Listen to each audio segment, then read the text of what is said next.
studied physics in Munich, where he also did his PhD in biophysics and subsequently on microscopy.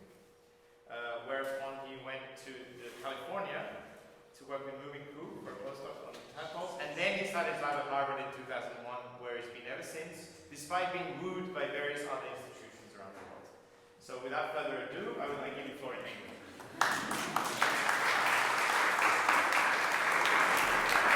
Tom, thank you very much for giving me this opportunity to give the introduction for our plenary speaker. This was really inspired by a lecture I once witnessed. Sidney Brennan, the Nobel laureate, was at Berkeley speaking, and he was introduced by a senior faculty at Berkeley, who was introduced by an assistant faculty, who was introduced by his postdoc. And we thought it might sort of be a... So I will tell you a little bit about our plenary speaker today, Philipp Bonhoeffer, who we've been friends for some time. This is how the whole meeting came together.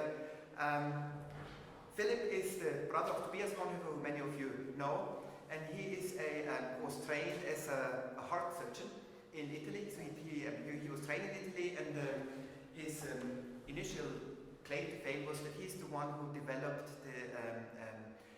the way of introducing heart valves through catheters, through stents. So you don't need open heart surgery anymore. And I think it's a wonderful idea, wonderful innovation. That's also something that Philipp will talk about, the fragility of innovation. So he was involved in the innovative process. So have a heart valve that you have to build first. You put it through a catheter, then it will unfold in the correct manner and insert itself. I think it improved the lives of thousands of people, from tens of thousands of people now. And Philipp also used this technique to operate, I think, primarily on children, so pediatric heart surgeon. And using this, he also did lots of surgeries and helped in Africa, where it was extremely difficult for children to get this kind of surgery. So he did a lot of useful and wonderful things in Africa. There's a strong connection. I think Tom and Sonia benefited from that because they wanted to get a long trip to Africa, helped by Philipp's connections.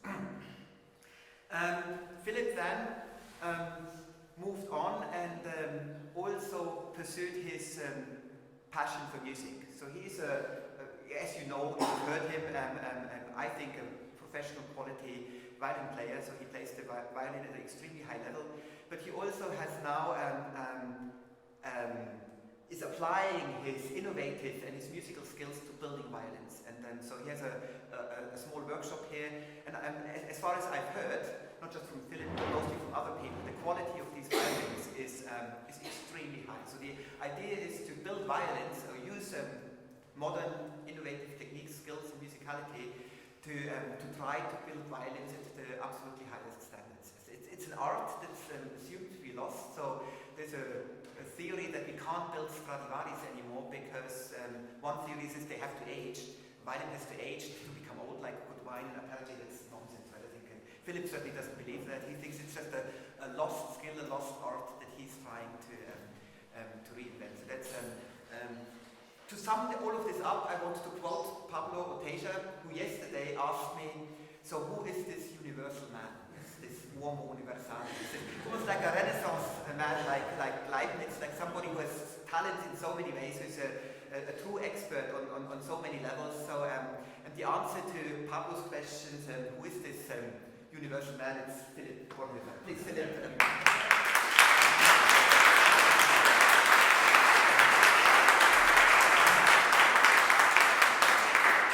Thank you, Florian. I never had a four-level introduction, so I'm very pleased and very honored by that. And it's really nice to have you here, and it's for me definitely a first to speak in front of neuroscientists. And I'll try to make my talk relevant somehow to you. Obviously, as Florian said, I come more kind of out of the field of cardiology as far as this talk is concerned. And I want to take you a little bit through the process of, let's say, ideas and innovation, and I always found the concept of the fragility of innovation quite an important one, because you'll see that I think that ideas can get lost on their way, which is actually a pity, and I'll talk a little bit about this particular thing. In order to do that, I'll take you through the stories of many people and actually many different topics. So it's about music, it's about people involved in medicine, there are composers, we're talking about catheters, whatever. And you see here a list of people, and I think with your general culture, you will recognize some probably, but I don't think anybody in this room would know every single person who is mentioned there. Actually, there are a few more whom I forgot to put on that list, to be honest. So I'm going to start my talk, let me try to do this, just to say that there are kind of different phases in developing ideas. Obviously, in the first place, you have to have an idea. Without that, you don't get very far. Then the idea needs to be somehow accepted, and actually here, I mean, in the kind of immediate environment, by the boss, by the whatnot, in the immediate environment. And then it needs a recognition at a later stage for a bigger public, let's say. And then eventually the idea needs to be developed. That is then just a different phase yet again. And you see that makes the acronym of HARD, and I think it actually, there's a lot true to that every single phase of this has to be lived through, and every single phase has its difficulty, maybe least the having of ideas. That's maybe the easiest part of it all. Now here you see that different people are involved at different times. So the having of the idea is obviously the inventor. The direct environment is the acceptance. The future users play a role when it kind of broadens its spectrum. And then the development would be industry. But it isn't quite like that. It isn't quite like that. You'll see on the next slide how it is. The inventor is a tiny little part of the entire development of kind of, let's say, at least a meaningful idea. So I think this is how it is, and obviously that comes into play that, for example, industry has to be taken very seriously, or, I mean, it's not necessarily industry, but kind of the end user in a way has to be taken very seriously in the kind of development of ideas. I'd like to play one thing through with you, and this is the only time I talk about computers. You know that historically IBM had a very important role in developing computers, and they were very clearly the market leaders. So they made good computers. It was a very well run company. IBM was doing things to the books. I mean, so what they respected perfectly well was to listen to their customers. This is one of the kind of absolute most fundamental business rules. If you don't listen to your customers, you basically get nowhere. Everybody in business school learns that on day number one. And amongst those things, they have to look at competition also. They have to see what else is happening on the market, whether there's anything which could potentially, where they would need to make an investment, where they have to they also have to focus their interests. So that is what IBM did. They asked for what the clients wanted, and they got this answer, we need faster and bigger computers. Computers were used in banking mainly at the time. And they, therefore, obviously IBM, like any company, had some people who kind of built computers and left the company and tried to do something outside. So, once again, the customers were asked, is that relevant? And they said, no, it isn't, because nobody on their own can actually do anything in computers. There's no danger if kind of people leak out and go, we don't have to worry about that. And so they didn't. And the only thing these people outside could do were kind of little small stupid things. I mean, which were irrelevant. They didn't have computing power. They didn't have the money to do anything right. Now what happened? Computers were smaller outside. Okay, so they made small computers, but these small computers could be placed at home. And the computer power was not so relevant for the computers which were used just at home. They weren't banking computers. And if they were a bit expensive, it also didn't really matter. So if it didn't really matter, that is obviously, I gave it away, the idea of the PC. And so they did everything by the books in terms of business, but they missed out on an incredibly important business opportunity for them, and just lost the computer business altogether. This is what, in technical terms, in business school is taught as, has the name of disruptive technology. Because it's a technology which comes and which changes every parameter, and one doesn't really understand it, you see it coming. Okay, so now, I said that I was going to talk about the fragility of ideas, and that was the title I gave you here, and I sometimes think maybe it would be more correct to call it the fragility of innovation, because actually what strikes in this example is that there was no idea. There was something happened, a huge business change happened through the coming of the personal computer with absolutely no idea behind it. So sometimes innovation is just something which happens. And so if I did that, I actually kind of gave you an example, but I think it's just an introductory example, and I should actually start my talk now once again and actually talk about ideas. And so I will give you now 3 ideas, okay? And then I'll discuss them and I'll try to put them into some context which I hope I somehow find interesting. So here I'm going to talk about Gary Siebert. Now, if anybody in this audience knows Gary Siebert, it would be really by chance, because this was just a classmate of mine when we were about 12 years of age or something like that. And that guy came up with this idiotic idea to put a string up his nose and shoving it into the nose. And then he was pulling it, so here the nice anatomy, so he was pushing the string into his nose, and then he was spitting it out and getting it out of the mouth. I mean, this was pretty disgusting, and obviously he had absolutely no idea why. It was an idea, I mean, there's no question. So he then had this string up his nose, out his mouth, and we were just disgusted, obviously, and running away and found this guy was completely out of order. Anyway, that was the first idea. Now I'm going to give you the second idea, and I'll try to kind of make some sense at the end out of these. Now this is going centuries back, and here we are in music. Okay? Now you see here, for who can read music, that there are note repetitions. Okay? Note repetitions in singing existed. Okay, here is Tancredi is written under there, because you needed to repeat notes in order to pronounce syllables. Pretty obvious. Okay. Now there was a very major invention in music, which was to put repeated notes played by musical instruments. Now, what an invention! I mean, it's hard to believe today that that is an invention. Let me just get my violin. So that is this here, okay? Great invention, isn't it? But centuries later, one still knows it is an invention. But actually, the guy went a little bit further. This is Claudio Monteverdi, very fundamentally important composer. So it started with the singing where it existed, obviously, because it was needed. For musical instruments, you could just play a long note, and when you changed harmony, then it was time to play the next note, but not before. You wouldn't play the same note more than one. That guy actually went further and wrote this. Okay, now let me play that one. It's equally interesting. Okay. Now that was his real invention. Okay. I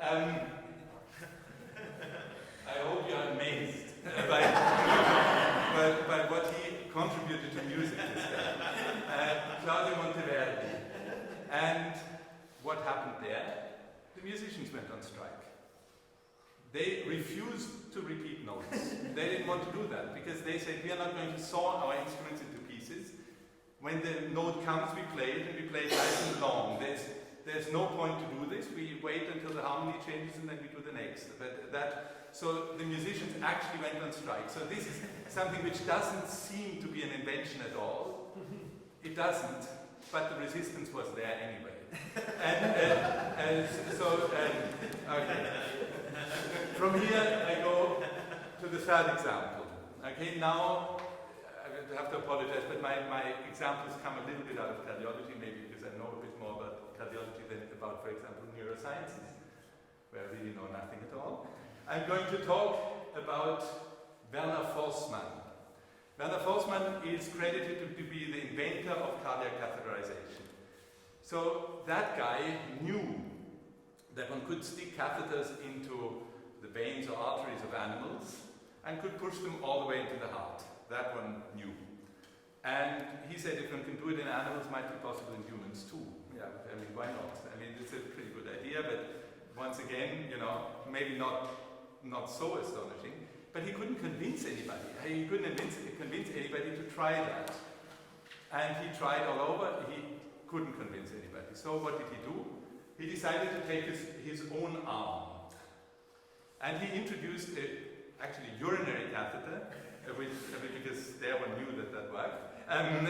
So a urinary catheter and inserted it into the vein in the arm and pushed it all the way into the heart.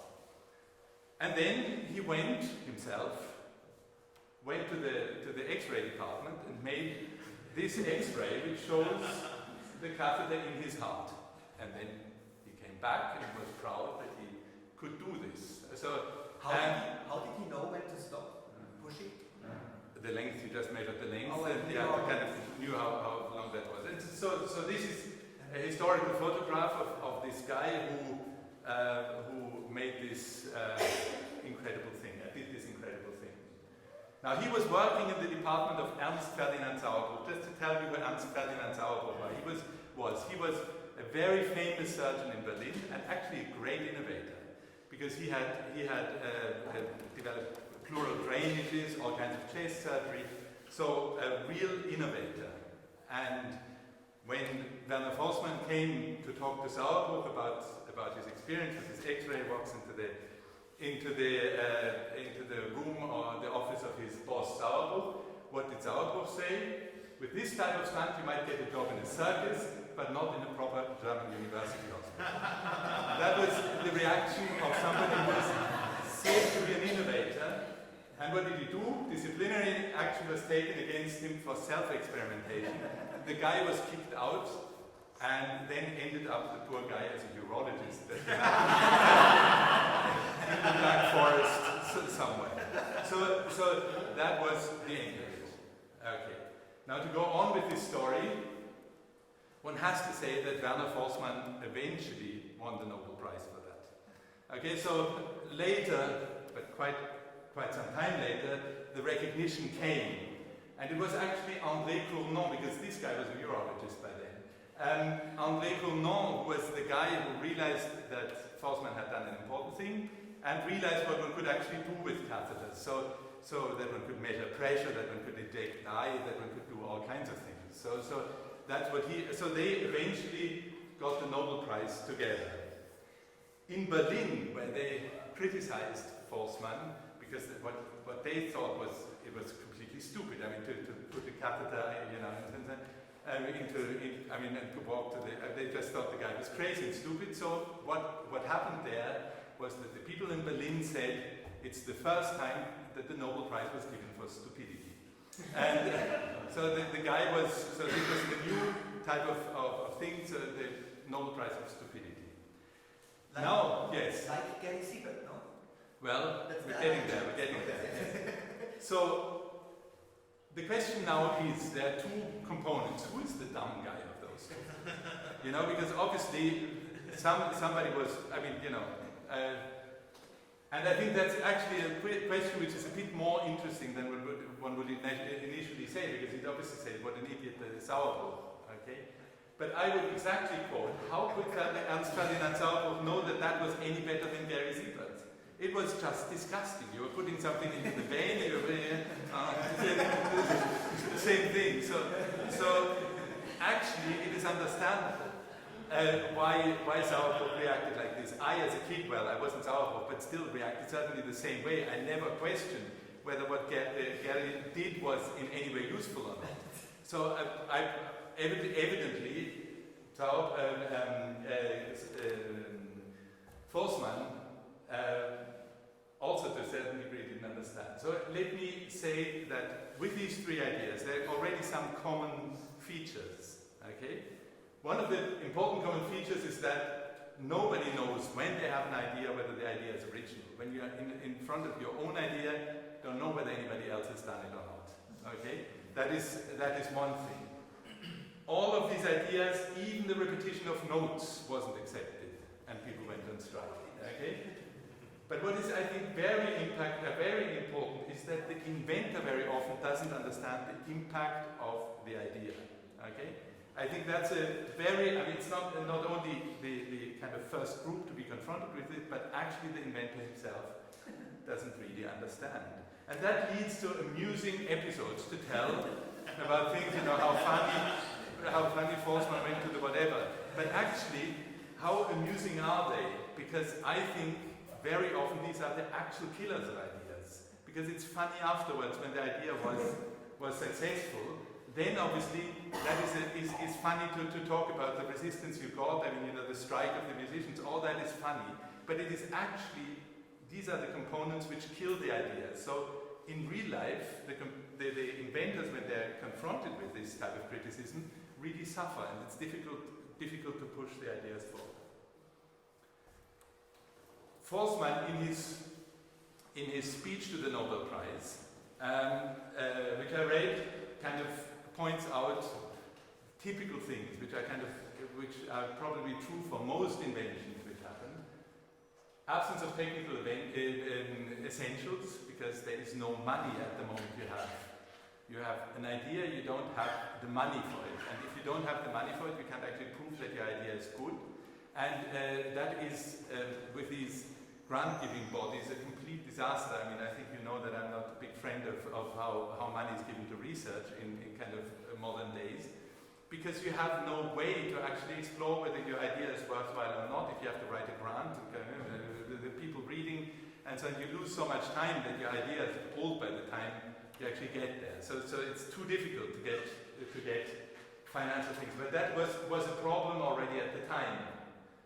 And this entire thing happened in 1929, by the way. Okay. People did not hesitate to obstruct practical research. That's an experience many of you have had. I've had it too. Then he makes, to me, a very important comment here about the timing. There is a moment when an idea is ready to possibly take off and mature, and it's really the timing of when this idea happens and in which context, I believe, is very important. And then he says, you know, eventually voices must fall silent, because when something works, people begin to shut up. And you know, and that's how so this is kind of a very typical way of kind of not a surprising way how he describes it. So the problems with the idea, as I told you, we have the resistance, we've been there, lack of understanding of the impact, the timing. Then there are kind of really things like blindness, and I've kind of mentioned a few things about the aspect of money in that kind of in the early days. And I can only say if the inventor kind of has an idea and thinks, oh, I'll make big bucks out of it, it's so difficult to make bucks out of an idea because you have to patent and you have to whatnot. If you kind of let that complication run into your project, then you'll never get anywhere, in my belief. Anyway, so I said that sometimes the impact is not understood by the inventor. And if we look back at this Sauerbrot-Forstmann story, if Forstmann had understood what he was actually doing, he would have been able to convince Sauerbrot. But that was just not the case. He was sticking a catheter inside his body. He didn't know what that would actually lead to. So how are you going to convince anybody if you don't know what it's good for, what you're doing? So, or you only know partially what your idea is good for. Then there's the topic of blindness, and the blindness might be by the community, which is common. Usually the inventors are interested in their own ideas, but even the inventor can be blind to his own ideas or his own discoveries. And there's a beautiful example to that, which is Fleming. Fleming is the person who discovered penicillin, okay, and obviously also won a Nobel Prize for that. And he learned that penicillin was a potent killer of microorganisms, of sensitive microorganisms, obviously. He knew that these same microorganisms were important in disease. I mean, so they were pathogens and they were just important. And then he also knew that it was non-toxic. So, great, you know. Couldn't be better, you know. What did he conclude? He said he never injected penicillin in infected mice. He didn't have that idea, which is unbelievable. He knew it wasn't toxic. He knew it worked. I mean, what the hell? I mean, you know, he did not inject it, and you know. So why was that? I mean, why the hell can that happen? You're right in front of it. You're right in front of it and don't understand. Well, dogma. Dogma is the big killer of anything in terms of innovation, because his boss was Sir Armrus Wright, who was later quoted as Sir Almost Right, because he got something else. So, he said, stimulate the phagocytes, because injecting chemistry into the body harms more than the invading microorganisms. Unbelievable, I mean, again, with hindsight, unbelievable nonsense, but that was the dogma. And this is why Fleming never injected it, because he knew that. He knew that because Armrus Wright told him, you know, this is how it was, dogma. This was no thinking about the thing, you know. And it's interesting also that Sauerbruch didn't only kill the catheter almost, but had I mean, he's well known for the contributions he made in medicine, but he could be even better known for the obstructions he made in medicine. So he was against positive pressure ventilation. Positive pressure ventilation is the normal ventilation. When you intubate the patient, you blow in the air, you know, he didn't want it. He said it doesn't work. He was a chest physician, you know, and that was it. So he killed off two important innovations, not one. So what is it? How can that happen? How can the dogma be so powerful? The dogma is powerful, and that is, I thought this is a wonderful book if you ever get it. It's actually very difficult to get, but the Retrospectoscope by Comroe, written in 1977, and he said, dogma is a killer when the scientist who is against something is an eminent authority, has strong convictions, doesn't hesitate to kind of communicate his convictions in a forcible way, must in this particular instance be wrong, because most of the people who kind of gain authority very often are actually right, as you know. I mean, so, but in this particular case they must be wrong, and they're standing there and nobody dares to criticize them, or to, you know, and that is a situation which I believe hasn't changed at all. That's still today, you know, these big professors at Harvard. It's just difficult for young people to stand up against something when the boss has strong convictions. The boss might have strong convictions which are very genuine, really believing in them, not realizing that it's actually some type of dogma. I'm not sure I like this talk.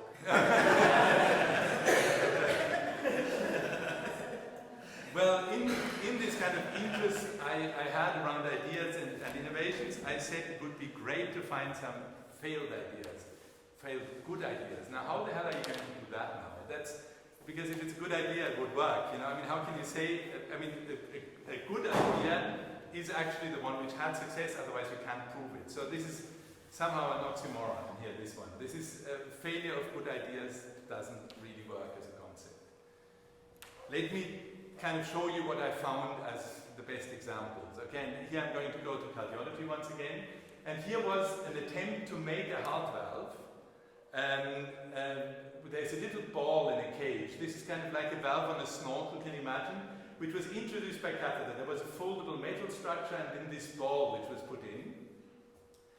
And that was an experiment done in 1992. Now, here you see the catheters. They're going to inject some dye, and they're going to show that the dye is only here and doesn't flow into the left ventricle. Just believe me, it's here. And so that was a good idea because it worked for 5 minutes, you know. But it worked. But the concept was based on this type of heart valve, which existed as a kind of relatively commonly used heart valve at the time. And this is the so-called Albert Starr valve, and they just built that with a catheter, and it somehow worked. This was an experiment done by Dusan Pavcnik. I found that because, you know, I just found this thing, but completely unknown work, and you know, it's fine if in the beginning it worked only for a few minutes. I mean, you can usually improve technology and possibly get to something. Still, to date, I'm not aware of anybody who has picked up this type of research once again. In 1992, there was another attempt to do the same with the so-called biological valve. This is a heart valve which is introduced by surgery. You obviously have to crack open the chest, open and stop the heart, and put the valve in, and then start the heart again, and so on. Which all stuff is pretty much routine in cardiac work. Now I have to push the right button. I'd like to get back to the musical examples, to the repetition of notes, just very briefly, and I'll ask Eduardo to join me for a second.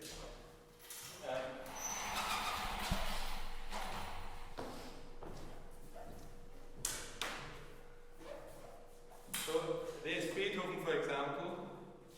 Let me try to. I had a little example there of the Beethoven trio, which has repetition of notes like. So that's obviously a musically expressive thing.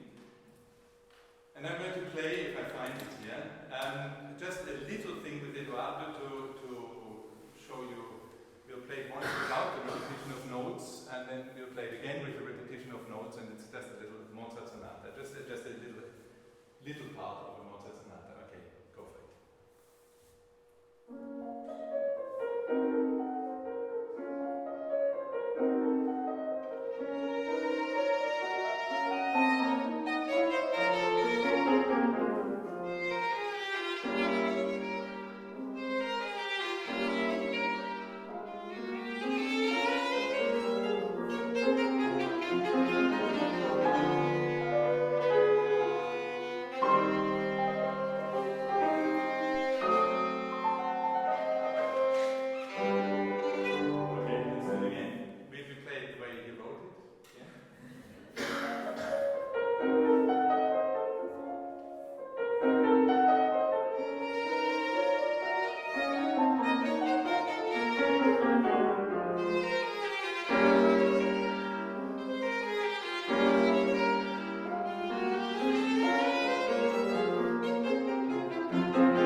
So there was a purpose of repeating notes.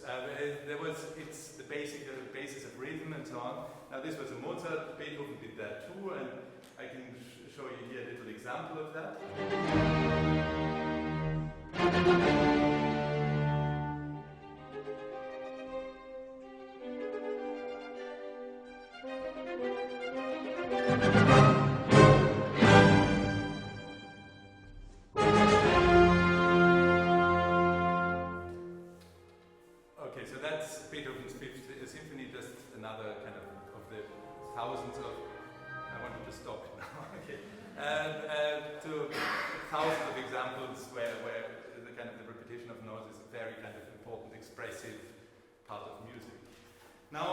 Finally, my episode about the kind of failed idea.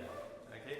Now there is, at Beethoven's time, there was actually a cellist, very famous cellist, big virtuoso, who was called Bernhard Romberg, and he was a fantastic player, and therefore Beethoven thought that he could maybe write a Beethoven cello concerto for him, and that was an idea. Romberg was known for his skills as a cellist. And he was also, or is known now for the few experts who actually know him, because he's not a famous composer. He's known for the pieces, for very, very hard pieces to play, virtuoso music really, and really boring. I mean, he really managed to write hard pieces for cello, which are really uninteresting and repetitive. So that's the fame around Bernhard Romberg, and Ludwig van Beethoven was happy to have a cellist like this guy, so decided to offer to write a cello concerto from him. Got a letter back from Romberg, who said no thanks because I've already written 6. So there was an idea which was going to be good, because a cello concerto by Beethoven would have been by definition excellent. He wrote no bad pieces, pretty much. So that would have been a great idea, but it failed. Now if we translate that into kind of modern English, what made it fail is called conflict of interest. That's what it is. It's a financial issue, only that it was some time back, and that's just what it is. Okay, now after this, I'm going to go back now and put my own story of this heart valve a little bit into the context of what I said and make a few more considerations. So what I did, I found out that there was a valve which was beginning to be used in cardiac surgery, which is from the neck of the cow, so bovine jugular valve, jugular venous valve, and here you see the valve with its 3 leaflets. It works a bit like a parachute, and I was just thinking that one could use that in order to suture it inside stents. You might know what stents are. These are these metal structures which are brought in by catheters to hold a narrow vessel open, for example. So my idea was just to suture one of these valves into these stents, which would then look like that. I'm sorry, I just got this picture off the internet this morning, not a beautiful one. But you see what the concept was, and that obviously could be compressed down on a balloon catheter and then delivered. And here you see my very fancy research laboratory I had. That was the sink in the kitchen of the hospital, not my own.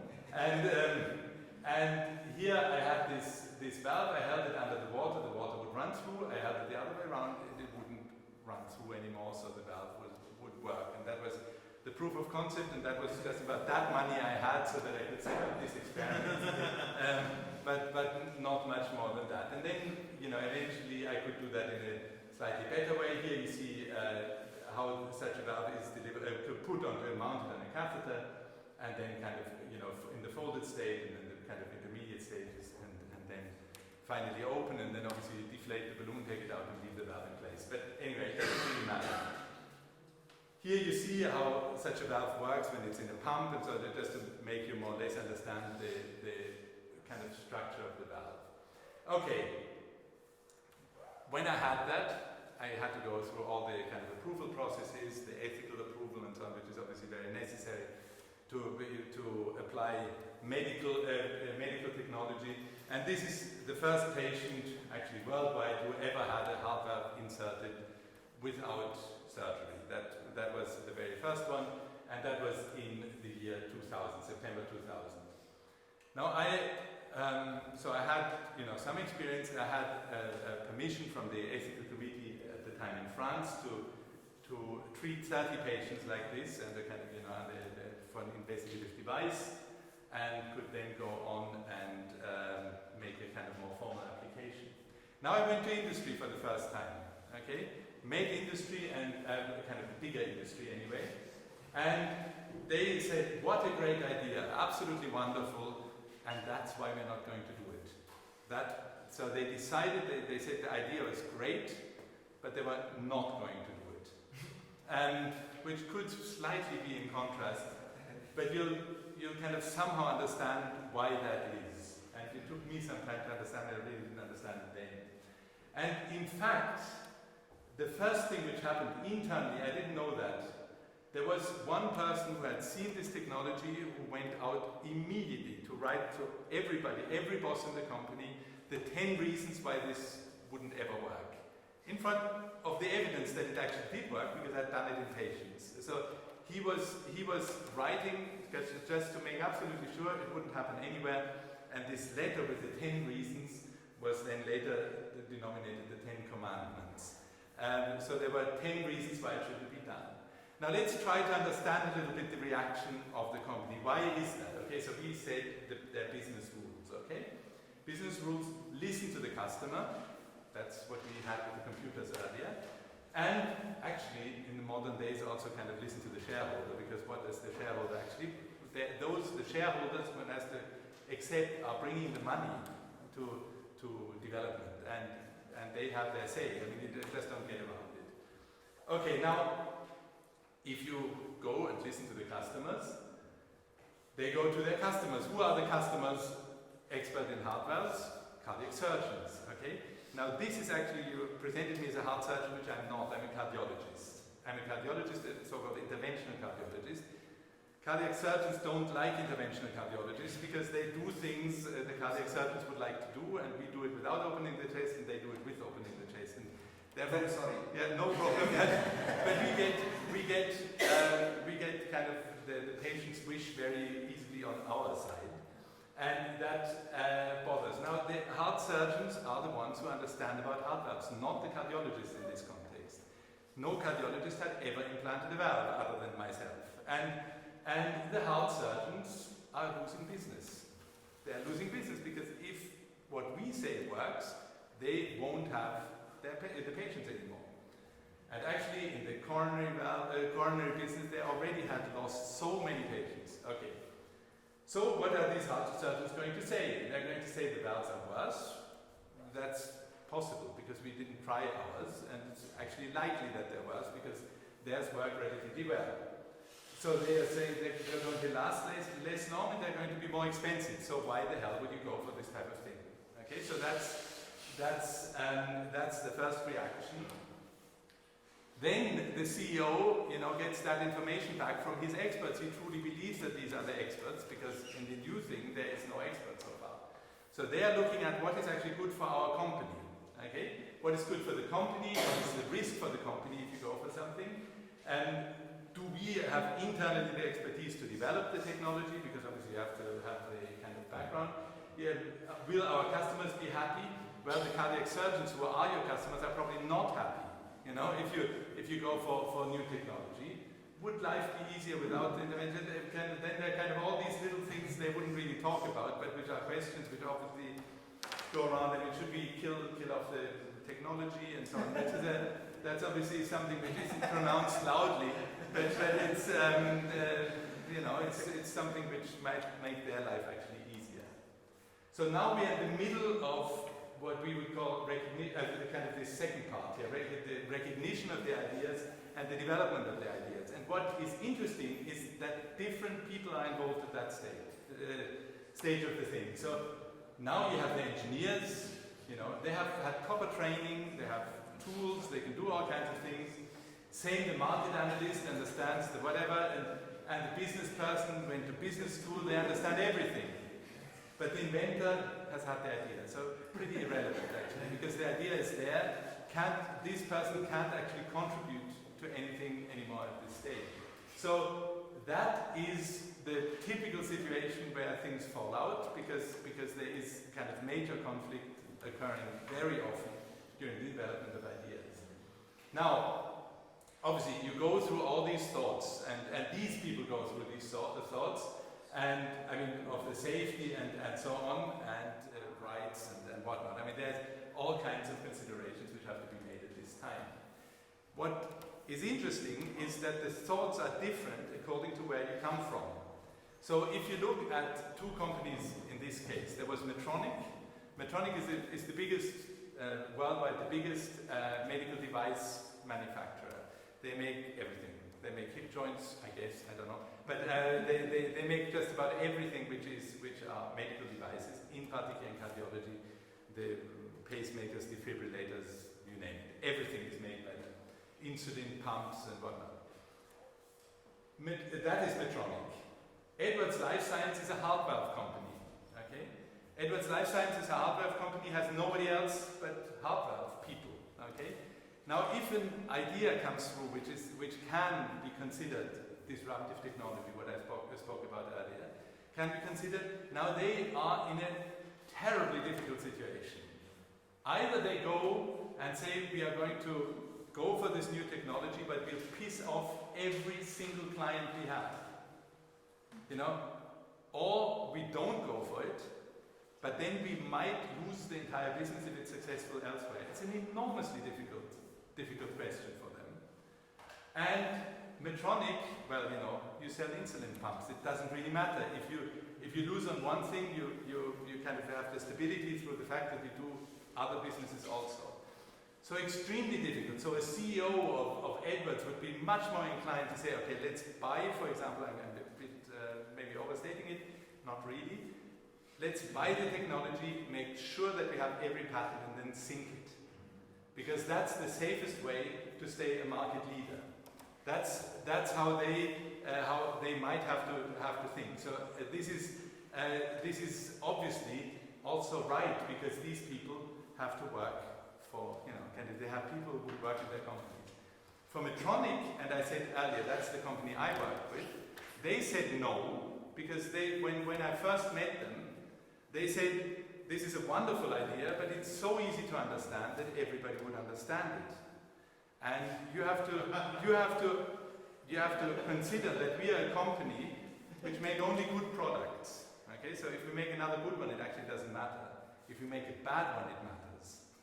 You know, so if anything goes wrong, the reputation of the entire company is in danger. And I would understate if I said that the value of I actually knew that. I mean, Medtronic had at the time about turnover about $10 billion a year, and the value of a company is usually calculated to be about 7 times that. Okay, so let's say $70 billion. If you just lose 1% of the stock value because you get a nasty article in the news, then that would make $700 million or something like that. $700 million damage, much more than this project would ever earn. So it's a good reason to say it's a great product. If people don't understand what happens and it won't end up in the newspapers, it's fine. But if it is something which is so easy to understand that even the people in the street understand it, then you can't do it. It's just too exposed. You can't do it. So there is actually a very good reason why they say no and why they kind of send around things to make sure that this technology doesn't happen. So there was Medtronic and Edwards, both companies who had very good reasons why they did not want this technology to develop at the time. Now, the talk is irrelevant if we don't talk a little bit about the fact whether there is actually room for new ideas. And if you think that I'm going to predict the future, you're wrong. I'm not going to try that, because I'm sure that I would be wrong there. What I do instead is to go backwards in time and to look at what people thought about the future at their time. And so we are kind of somehow presenting their future. And now if you look at what happened in various fields just about 100 years ago, whether you look at painting or music, really in painting, you know, there was no other way to kind of, you know, make a picture of Virgin Maria or a woman, a man, a child, a pot of flowers, whatever. You know, there was just no other way. So it was felt at the time that everything was finished. I mean, they had already kind of, you know, Van Gogh had already made a face which was blue or something. You know, everything was done. And so there was the feeling that in painting we couldn't do anything more. In music it was completely the same. In music, these horrible Wagner operas, for example, which last for completely ever, and which are loud and have so many musicians, and you really would like to go home and so on. This was completely done to the excess already. It couldn't be more of that. I mean, everything with them, bigger instruments, bigger whatever, everything.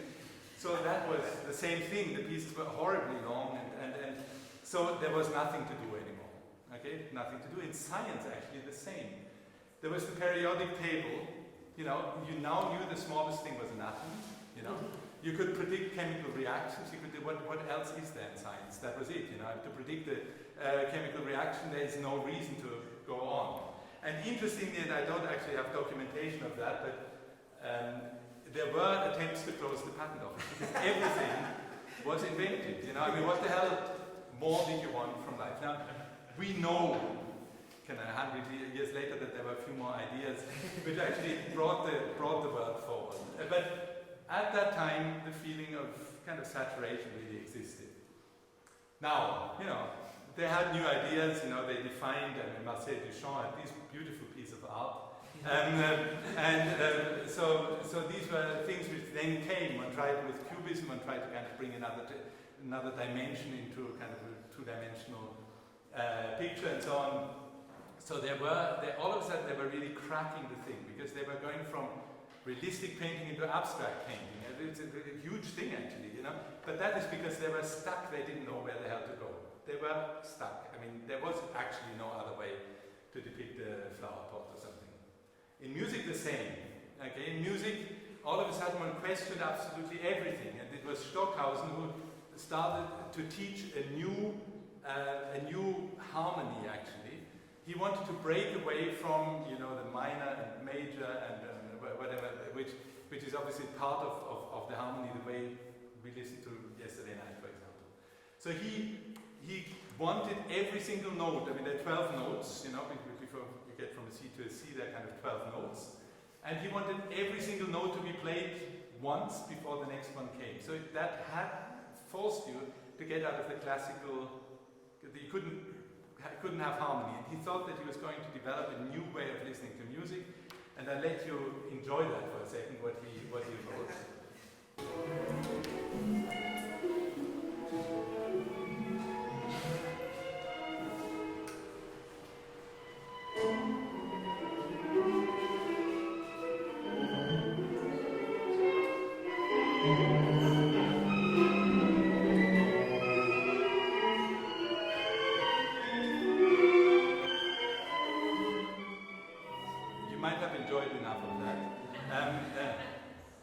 Okay, so that was about 100 years ago. I mean, you know, this is when 12-tone music came up.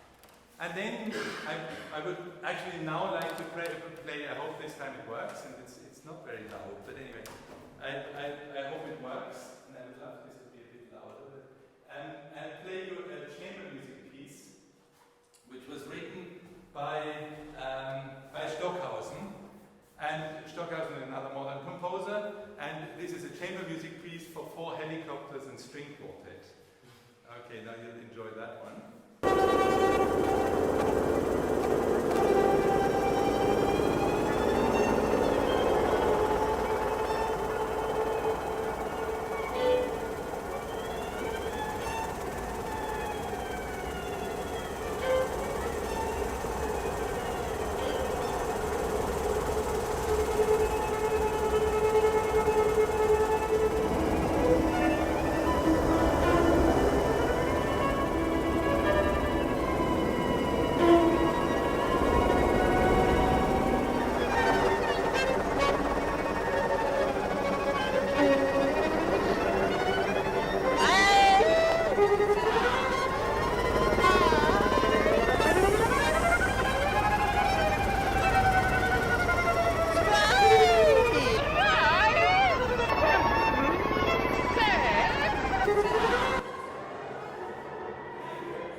What the hell is coming next? You know, we have done the normal harmony, the whatnot, the long piece, the horrible Wagners I told you, the Schönberg, and now you have the helicopter quartet. Would you just tell me whether there is room for anything else in music? It's hard. I don't know how many of you would actually consider this a piece of music. I have my trouble. So that leads to the question, is that true that it has never been as difficult as today to invent something? Could be, you know, because I mean, where the hell do you go on from where we are standing with this piece of music here? I mean, what the hell more do you want to do? I mean, 6 helicopters, great, you know, that's doesn't really make the difference. Well, I would actually like to challenge that, okay, because the inventions we are talking about, let's just say 200 years ago, in the world there was that much known, and the rest is this white, you know, big space of the unknown. I think you are scientists, and I think we all believe that the unknown is pretty big. Okay? Let's say that was the case about 200 years ago. Now, obviously, the inventions were made always very close. Okay, so this halo, let's say, the inventions usually have to happen very close to what is already known. I mean, if you, like Leonardo da Vinci, for example, invented kind of a form of helicopter, that must have been a bit of a crazy idea. and was all the way that far out, you know. Probably they thought the guy was crazy, stupid, whatever, because he came up with outrageous ideas, really. But usually, I mean, for example, I told you, you know, I mean, most of these inventions are just very close to that. Now, let's say that was about 200 years ago. So if we say that some inventions have been made over the last 200 years, we'd say that the ball now is bigger, okay? So if the ball is bigger, the contact area between the known and the unknown is also bigger, which would mean, as a consequence, that it has never been as easy as today to invent something. And I think that is, anyway, what would lead me in my thought. I think it has never been as easy as today to invent something, even if it is unimaginable after this helicopter quartet to think that there is space for new inventions.